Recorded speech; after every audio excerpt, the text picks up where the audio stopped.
are so pretty, pretty, pretty, pretty. Baby girl, you are so pretty, pretty, pretty, pretty. Females made you just to trick me, trick me, trick me, trick me. 'Cause baby girl, you are so easily pretty. The only reason that I can do tonight is 'cause I know you were invited. The only reason that this dress is skin tight is 'cause I thought that you would like it. I'm only gone for this. On this episode of Jessica Javens Talk, our guest is amazing. She has over 20 years experience as a therapist. She's also a mother, but she has been creating a movement of awareness, which I fell in love with. And when I saw everything that she had published and how much impactful she was, I was like, oh my gosh, she has to come to season 2 of Jessica Javens Talk. And we're going to be talking about something that is very dear to me, which is embodying emotion, which is one of her main missions here, and how that started, which I resonate so much. So I would like to welcome Krista. How are you doing today? Thank you so much for being here with us. Hello, Jessica. Thank you for inviting me and having an interest in my work. I'm honored, and I'm looking forward to chatting with you about it. Thank you so much. Now, Krista, I'm here in Indianapolis. You're in Chicago, not too far away. And I can't wait to go to Chicago, by the way. My production says they're going to show me Chicago next time I come for season 3, so I can't wait. So I would like you to share a little bit about you, a little bit about your background, and how you came about to this choice in this career that you're in right now, which is this mission of educating people and, of course, becoming a therapist. So share a little bit about you with our viewers. Okay, thank you. I've always known I was going to be a therapist as early as 6th grade.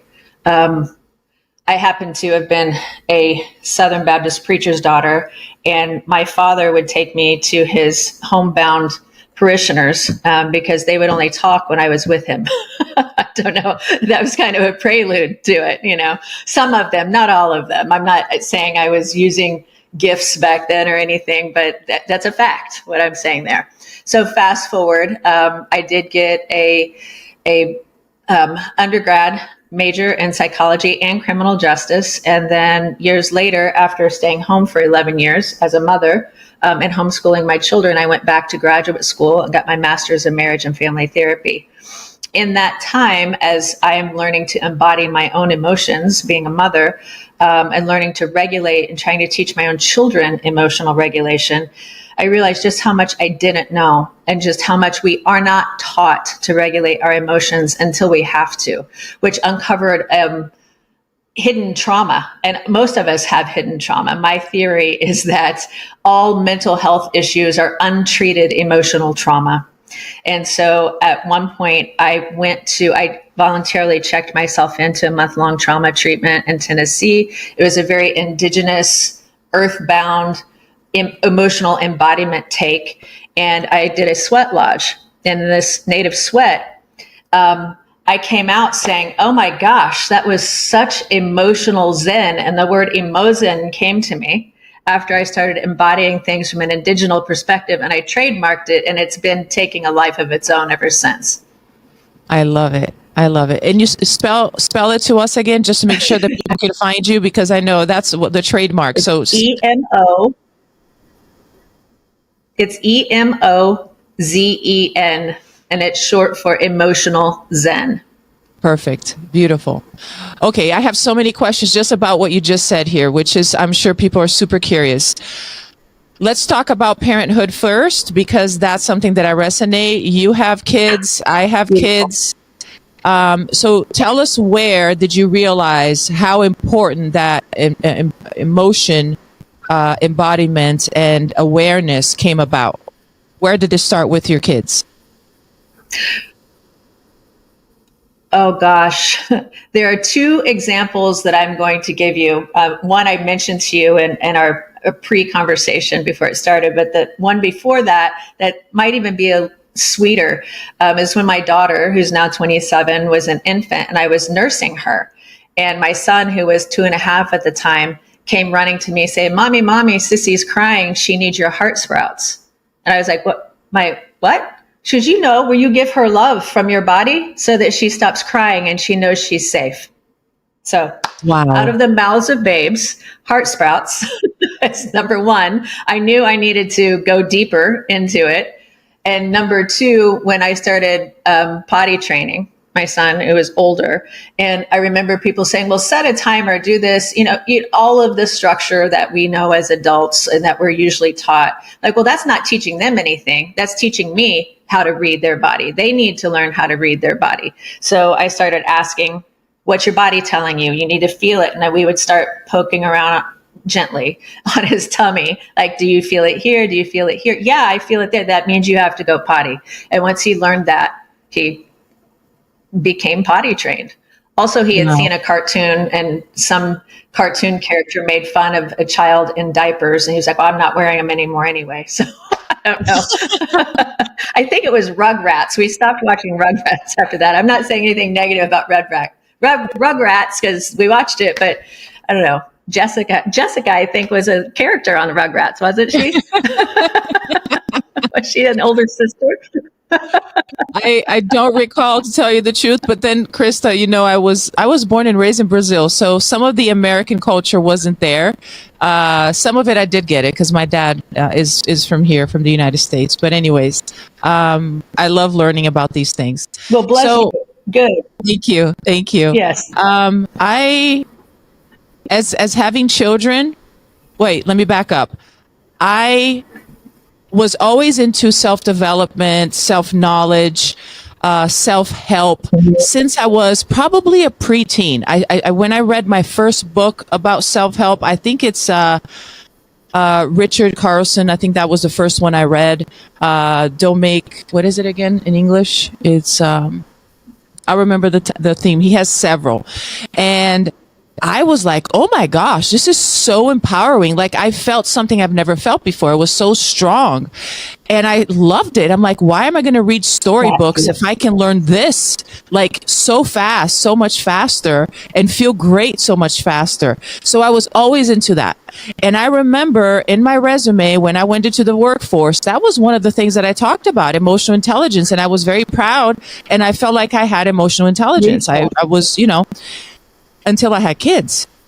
And then, the perspective of it, like, whoa, and having 4 and they're close in age, it can be a lot, and things just multiply so fast. You have to have control and so forth. And that's where some of the things that you said earlier, some of the things that you're carrying that you didn't even realize you were carrying. And I was carrying that too. So what were some of the traumas that you realized when you went to this retreat, when you went to this, process? What were some of the traumas that you realized that you had that you didn't know before having kids?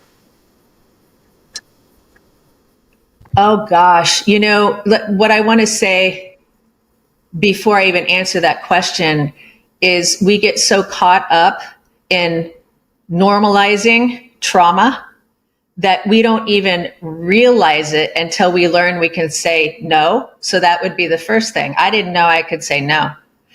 Women are taught to put a smile on that, just keep a smile on that face, and you don't have anything to be stressed about, right? Look at your nice home. Look at how you look, or how this or how that.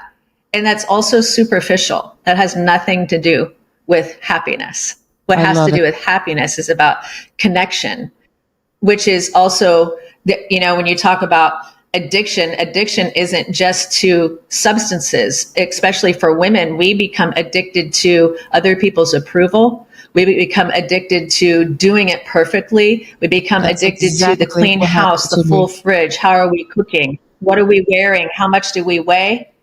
And the opposite of addiction isn't sobriety. We can become emotionally sober too. So the opposite of addiction is connection. And in order to connect with other people, we have to be more connected to ourselves, which warrants emotional embodiment. I notice as a clinician, a lot of times when people hit those points that you're talking about, like what points did you know? You asked me what points I noticed. When we're in therapy, we try to talk over it. or we talk faster, or we get angry, which anger is always a secondary emotion. I'm not saying it's not a good radar point, but it is secondary because it's protecting something more vulnerable that we're afraid to speak on, especially as women. We're not supposed to be angry, but you talk about female rage, that is what creates life. And I'm not trying to promote anger or rage. I'm saying it's valid. And when we can embody it, it gives us wisdom. Wow, that's incredible. I resonate with what you said and how I was raised too. And I'm not saying it's anybody's fault, but it was a perception that I created and developed in my own mind about how I should portray myself. You have to be pretty. You have to earn love and attention. So you have to work hard. You have to be pretty. You have to be nice. You have to be gentle. You have to have the house cleaned, your everything in order for you to be acceptable. And without realizing, that became part of who I was in my default. You know what I'm saying? And you don't realize that. Now, thank you for mentioning this. And you're so right. When especially a woman, as a woman, I can say that when you become upset or angry, it is an underlying feeling. It is something that was triggered, and that's like a response about something else. And many times, in order for you to be able to, sometimes you don't even know what triggered that anger. And that's the thing. It's not clear. And it wasn't clear to me also a lot of the feelings that I had. One of them that is linked to what we just said is deservement. What do you think about that? Yes. I think because our heart is beating, we are deserving. That is what I think. And it goes back to the wisdom of my 2-year-old son, which I love what he said. Mommy, that's incredible. Sissy needs your heart sprouts. Isn't that powerful? And I want to say in here too, because we're talking about women, we're both women, we understand it from that perspective. But in my practice, because I can embody and heal and process my own rage, I can also be present for men and helping them process their rage too. So when you can embody and root yourself in your own experience, it's not just a woman's issue, right? We have a platform. We can go, oh, I get you, sister. I understand. I feel you, right? But men don't. Men don't have that. So, but with that emotion process, if men can root into their own experience, oftentimes when I'm working with men, they don't even know how to describe the emotion. They can just know, well, my neck hurts or my stomach hurts. So then we go into that, and that's about embodying. We sit and we feel into that. And we breathe into that. There will be sessions where we don't talk for half the session. We're just feeling it. Wow. What are the most common things that you see with your clients that you would say is something that we should maybe talk about here because most people need to know that you see inside both men and women? What are the most common things that you see that needs treatment, that needs help, that needs connection and awareness? That's a beautiful question, Jessica. I hope this answer, we might need to break it down a little bit, but the first thing that comes to me is being able to speak the truth, because truth spoken as a beacon, it causes the shadows to dissipate. But okay, let me start over. Truth spoken as a beacon causes shadows to dissipate, and it allows connection. It doesn't mean it always feels good, but it always heals. Truth always heals. When we say things out of reactivity because we're not embodied, that causes pain and further rupture and further disconnection. So the thing that I see the most, that's most symptomatic is people not being able to speak the truth. One, because they don't know what they're feeling, because we're not taught to pay attention to our feelings. And two, then when we say it, we get attacked because, oh, well, you're too sensitive. Or were you misunderstood? You know, that's where that old saying, the road to hell is paved with good intentions. I don't really like cliches, but that really speaks to this, right? Like if you and I are standing in my driveway and I'm needing to leave, let's say, you know how you lean into someone's car window as they're leaving and you don't want to end the visit, right? And let's say you're doing that with me and I'm like, okay. And I can't wait to see you next week. I got to go though. And I back up and I back over your foot and your foot is broken. And I go, oh, hey, I'm sorry. Don't be so sensitive. Take care of it. And I just leave. Your foot's still broken. And I did it. It was an accident, but I did it. It wasn't my intention, but I did it. Does that make sense? And being able to take accountability is the biggest thing that we need to be able to do. And it's hard because we are all defensively postured. Like, we're animals first and foremost. All human beings, we're the apex predator animal. Therefore, we're defensively postured for survival purposes. And so when someone comes up and attacks our defense, which is the perfect mask we wear, and it starts to melt, then we attack, as opposed to leaning back and taking accountability and learning how to appropriately apologize. So I hope that answers the question. I know, like I said, we can break it down, but that's what I see. This is so interesting, and there's a lot of worldwide problem. Yeah, and I can resonate with that too. So this last part that you said, accountability, and I think that's something that requires probably practice, and maybe maturity, and confidence that you, just because you made a mistake, it doesn't change that you are a good person or who you are. It was just a mistake and it's okay. And I think it's just accepting it. That's my view. Yes. However, I do know that there's a lot of times people get upset and angry and hurt over a misunderstanding or a misconception. So what should a person do if their emotions are deeply hurt? It's about you, but at the same time, it was a misunderstanding. Because if you go to explain the misunderstanding, the person doesn't want to hear it. They're emotional and they want their emotions validated. So how do you deal with that situation?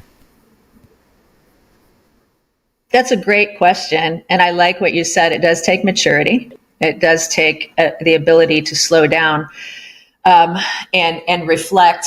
But I would say the way that I go about that, first of all, in a loving relationship, we're not trying to blame or shame anybody when they've hurt our feelings, right? We're trying to reestablish connection. So I say this in parenting and in relational healing, you have to connect before you correct.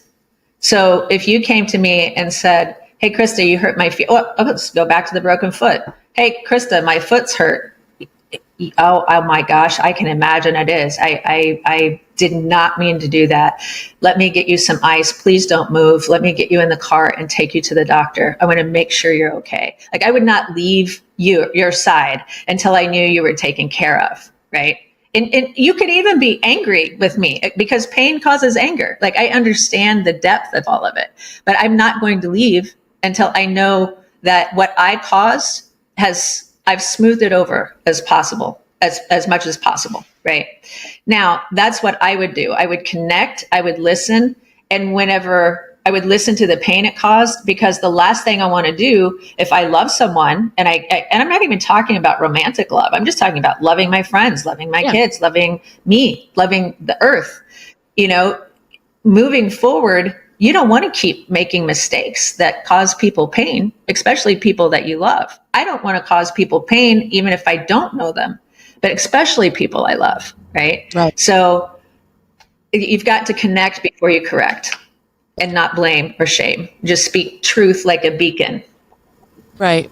Thank you for clarifying that. That's huge. I think that people, it's almost like a little formula. I love how you said it's easy to remember and it makes perfect sense. Going back to the word connection, because you are emphasizing that so much. And I want you to share with us a little bit more about what that really mean in practical ways, because there's people who know and they have different conceptions. Others have a completely different experience. And so their understanding of what connection is different.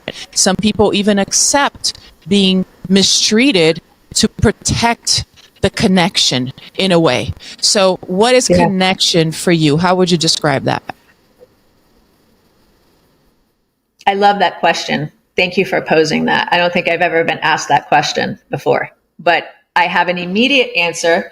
And that is that I am so interconnected and interdependent with another person, that if they respond in a way that kind of takes me aback, or they don't respond at all in a time frame I would like, or something like that, I trust them enough implicitly that I know there's a reason for it. Even if I disagree with them, I know that their reason for saying whatever I disagree with is valid. And if I would just listen, I could understand and know them better and respect them even more than I already do. So connection to me means that I implicitly trust someone because they've earned it, not just because, oh, I trust you until I don't. I think that's backwards. I think people have to earn trust. Can you define what earning trust is? Like, I'm raising teenager girls right now, and they're learning where their boundaries are. How much should they forgive a friend that keeps maybe stepping on them? How much should they let go of maybe opinions or comments or different jokes that their boyfriend made? Like, where is maybe a parameter that would be maybe easier, clearer to help people who are still building that up, or people who didn't have many good experience with connection or good examples? So where should they start? How would you paint that picture? That is a hard, so it's not a hard question to answer, but there are different facets of trust, right? Because I've gone through my healing work. I'm going to start with my own answer, and then I'm going to give a different answer for a teenager who might, or a child who might not have been raised with trust, because those are good distinctions that you made. So for me, trust means that whenever I have conveyed to someone that they've hurt me, they've listened appropriately and said, oh my gosh, I didn't mean that. Please tell me more. And their apology is sincere, and they don't do it again. Their actions match their words. And you can tell because they don't do it again, right? And we're all human. I'm not saying anyone has to be perfect. I'm not saying I don't hurt people's feelings unintentionally, and honestly, if I get mad, I might snap off the handle sometime and accidentally on purpose say something mean and then have to catch myself. But that does not happen very often. I'm not trying to paint myself as having some corner of morality. I'm human. We're all human, right? I'm just trying to say, when I'm accountable, I catch myself. I'm like, hey, that was not appropriate, right? Let me be accountable. Let me fix that. And then I don't do it again. So that's my answer for me. But, I've worked with people who have complex trauma, which is different than like traditional PTSD, like the initial, that's like the tornado, the war, the soldier who's been on the front lines in war, your house getting burned down, things like that. Big T traumas. And there are little T traumas, which are like prisoners of war. That's where you're helpless and powerless to get out of it. And a lot of children have complex post-traumatic stress. And I don't like to say disorder, because it's not really a disorder. It's the way our body responds naturally to something that's too overwhelming for us to process in the moment, right? And so for those people with whom I work that have complex trauma, they don't know about trust. So we have to literally break it down and say, is that person consistently harming you emotionally? There may not be any physical harm. It may be constant scoffing at, making fun of, not showing up for them emotionally. And if that is consistent and it makes them consistently feel bad, then we start from that place of, you don't have to accept that. Right? You can love them from afar. You can lean back. And the only person that you can control in this situation is you. And if you feel like you're continually being harmed, you can set healthy, loving boundaries and not let them as close until they've proven that they can come closer. But it takes a long time. You have to rebuild neural pathways for that. Yeah. So this is very intriguing to me. Now let's go a little bit into some of the publications that you have. You had some recent publications that came out, and I would like you to share a little bit about it. I did not read the whole book, but I did read just part of the description of them. I think it was on Amazon. a little bit of it. And I wanted you to share a little bit about the publications and what's the purpose behind that. What did you have in mind, and who were you trying to touch when you published those? Well, probably what I'm working on a book right now, and I can see where the confusion would come in. I used to have a podcast, and a lot of what I have published through that has been what we're talking about right now. I want people to feel connected. I want them to understand that there is work to be done in building our emotional resilience, similarly to going to the gym, right? You break down the muscle fiber and it builds back up and you get stronger. The same thing happens with your nervous system, but you have to go within.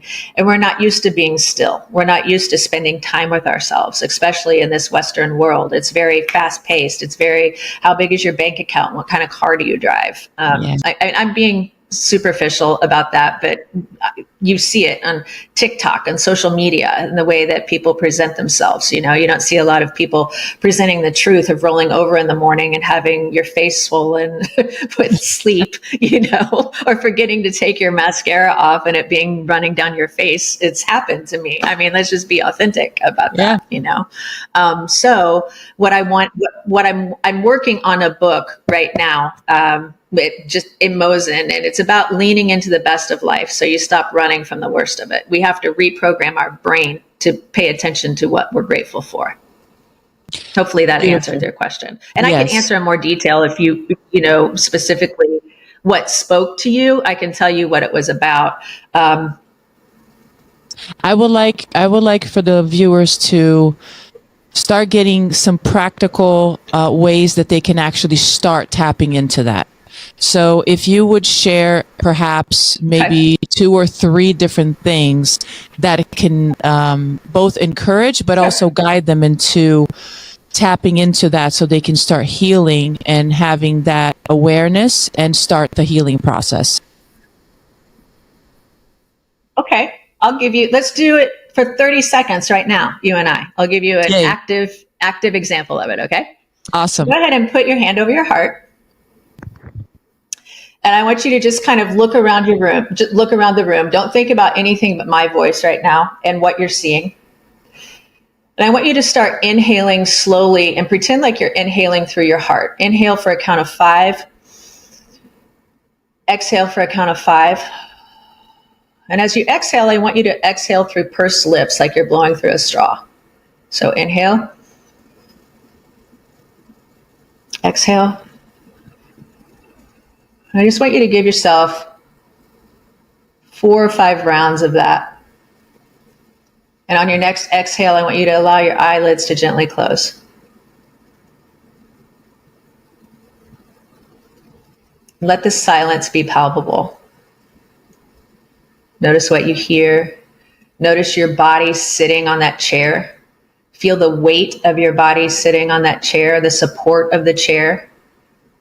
Become aware of the support of the floor under the chair. And even below that, Mother Earth supporting everything you and I are sitting on. You where you are and me in a completely different part. Mother Earth is supporting us. We are grounded. We are here. We are together. On your next exhale, I just want you to wiggle your fingers and toes. Roll your head from side to side. Open your eyes and look around and name 5 things to yourself. And I want you to do a quick check-in before you respond, Jessica, and notice if anything at all shifted in your body. Did you go from, maybe a level 5 stress to a level 2? Did it not change at all? I mean, I know this is brand new and we're being recorded, but it's very practical. Did you notice anything at all? Absolutely. This is one of my favorite practices, by the way. And sometimes I do it several times a day. But I'll tell you, I haven't done it today. I had a big day and I hadn't done it. So I really felt the difference right now. So, number 1, good. I feel more comfortable. My body is less tense. Number 2, because of the tension, I typically hold it here in my stomach. So that stomach was a little bit not feeling right, and now it's calmer. And I think that just that the breathing just helped me also to refocus into our conversation, and also feel more confident and calm, I believe. I think those describe how I feel right now. Beautiful. I think that's Beautiful. an amazing thing, Yeah. because it's an So that's easy one thing way. to do. Yes. Continue. Yes. Yes. Yes. I didn't mean, I'm just excited. Sorry. I didn't mean to overtalk you. No. Yeah, we have a small delay on the internet, but that's fine. I love that you demonstrated it here, because this is something anybody can do. Anybody has access to that, and you can do that any time of the day. Because of that awareness, me particularly became more aware of listening to my body. So whenever I start feeling that, I immediately do my breathing exercises, because now I know that process, Beautiful. right? So I want to encourage the listeners to experiment that Yes. too for themselves, because this is very powerful way of really touching into your self-awareness, and also your listening to your neurosystem. So thank you for doing that. I love it. So right now, I know that you have so much work that you've done in the last 20 years. And yes, you did mention your podcast. I saw that. And now you're saying that you are into some other projects. So I really wanted to know, what is your goal now? What have these last 20 years taught you? And what are you coming up with for this new phase of your career for us to enjoy and learn? So share with us. Thank you for asking. So right now, one of my main projects is breaking the generational curse in my family. I'm walking my 90-year-old mother home. I'm her primary caregiver. And she has dementia and some other things. She just celebrated her 90th birthday a couple of weeks ago. Talk about emotional regulation and breaking generational curses. That healing is being paid forward to my own children and to my future grandchildren and great grandchildren, right? And so that project is going to be played out in offerings that I'm going to give the community on how to regulate, how to connect, how to be more present. But I'm in the process of researching too about how to do that. Do I go out into the community? Do I put something on Patreon, on school? Do I do it with my own website? I'm not quite sure. And as my mother's primary caregiver and being a full-time therapist, that really warrants me being mindful of my own schedule and being intentional about when I get up to write. And sometimes that's 4 to 6 in the morning, Wow. So I'm in the process of organizing that right now, but it will come to starting with teaching children and the elderly, because I would like to go into, the assisted living facilities, the adult day facilities, and helping Wow. people reconnect and remember they're not alone. Because I see that a lot in caring for my mother right now too. Yeah, my mother is living with me. She's not the way your mom is. She's 80. She's going to be 81 in a couple of weeks. But I see the some of the changes, how much more attention she needs and things, She was always this very independent, strong person, and now you can see she's more sensitive. She's more limited in so many different ways. So my presence is very much requested and needed. And I feel that Yes. a lot of what you just said, it is so needed. I live in South Florida, Krista, and there's a lot of people who go there to retire. So we have a high community of people having to have care. So you see them with nurses going to the supermarket. There's a big demand for that in South Florida. So, and I see how lonely sometimes they are and how little resources sometimes they have. So that is amazing news that you're sharing right now. I'm very excited to hear more about it and to follow that. But I'm sure that you're going to be posting that on on your website and on your social media. By the way, how can our listeners tap into what you already have out there and what you're posting? How can they reach you? Thank you for asking that. I primarily am on Instagram and Facebook. I do have a website. It's going to be updated. So I thank you for your patience as we work with the construction of that. But that is www.emozen.life, EMOZEN.life, LIFE. And then on Instagram, it's emozen_flow. Because when you grasp this, you see life just flows more than there's a flow about it, which I have to add in this little tidbit. I also used to volunteer, now I just sponsor, but at a place called Wolf Creek Habitat. Wolves are kind of like my main animal totem. And wolf, a client just told me a couple of weeks ago, you would think I would have seen it a long time ago, but wolf is flow backwards. So wolf flow, wolf, but they are the same word. Like I can't believe I've never noticed that. I've learned incredible. A lot. Right. I know it. It seems like, wait, what? I'm 57 and I just got that, as much as I love them. Yes. So Emozen Flow on Instagram, and then on Facebook, it's just Emozen, and it is a holistic mental health. I forget, you know what? Let me check that. I forget. They put a lot of words after it that I didn't, and I always forget it, and I apologize. Let me tell you exactly what that is, though. No worries. See, here we go. I have no problem at all. It's an alternative and holistic mental health service. I have no problem. Like I said, I have no corner on morality. I forget things. But I'm resourceful. I know how to get the answer. So there you go. I pull it up on my phone.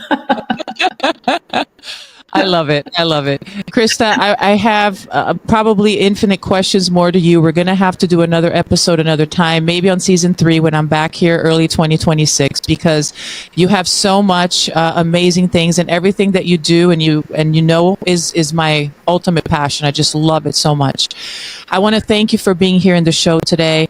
And if you're following and listening to this, make sure you do your part in also helping somebody else by sharing this show, this episode with your friends and family, clicking the like button and subscribing. The more we have that, the more we bring awareness and power to people to really start loving their life, loving who they are, and making and understanding what true connections are and how can that change their lives for the better, and many times in unimaginable ways. So make sure you're doing that.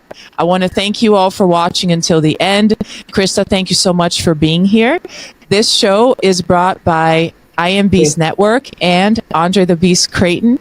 And also my sponsors today are my biggest transformation from inside out, which is Forever Living, which is the pure best aloe vera juice in the world that transformed my wellness, and Purium, which is the ultimate lifestyle transformation with superfoods, which is some of my meals every day that makes me feel awesome from inside out. Thank you for watching. My name is Jessica Javens, and this is Jessica Javens Talk.